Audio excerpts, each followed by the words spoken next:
speeding penalty. Also got sent back on that late race incident, but still, you came home with a runner-up finish. What did you need, though, to catch Dale Jr. in those closing laps? To not have wrecked my car.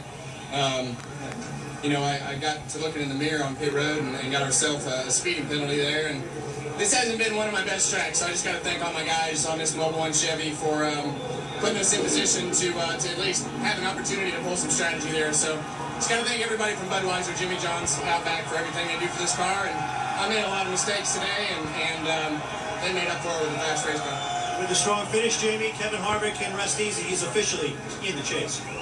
Well, it was a strong day, strong finish for Jeff Gordon. Led the most laps today, 63. You had a great car, but those last two restarts, take us through what held you back from getting to the front. Yeah, it wasn't just the restarts.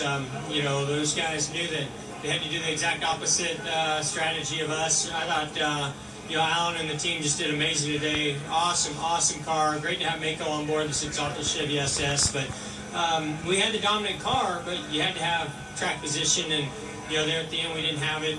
I think if we would have started in the outside lanes, I think it would have been all right. My restarts weren't terrible today. They weren't bad. When we were on the outside, we could really make up some spots. So unfortunately, those last couple ones we were on the inside. But with Dale getting out in front of us there through that pit sequence, there was nothing we could do. You know, he was really good.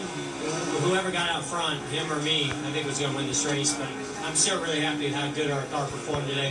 That's just so awesome and encouraging, and it's got my confidence sky high, and I just can't wait to get to the next race. He continues to hang on to that regular season point lead. Alan?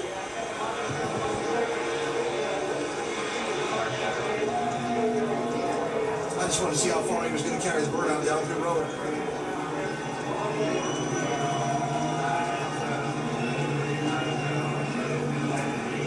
Dale Jr. and Stevie Letarte said they wanted to enjoy every minute of this year.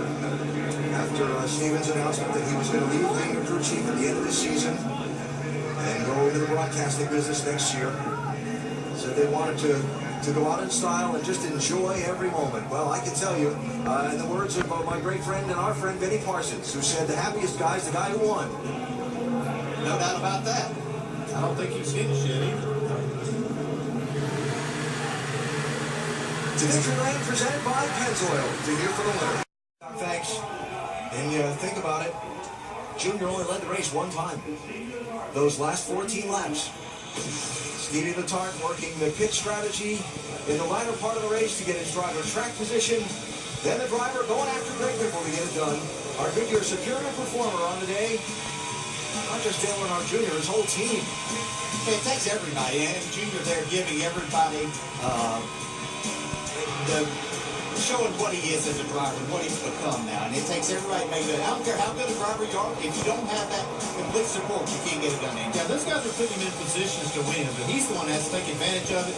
And look at that restart. I mean, he was ready for it. He was up to it. He's having the best season I've ever seen him drive. He's going to have a great chance of winning the championship.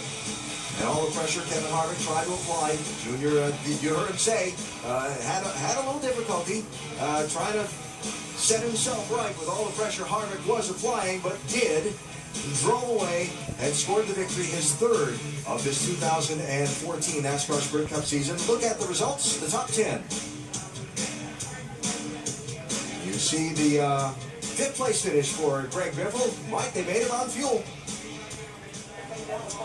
And all kinds of strategy playing out today at Pocono, and one of those teams playing the fuel strategy was the 16 team. Worked out for Greg Biffle, a top 5 finish today.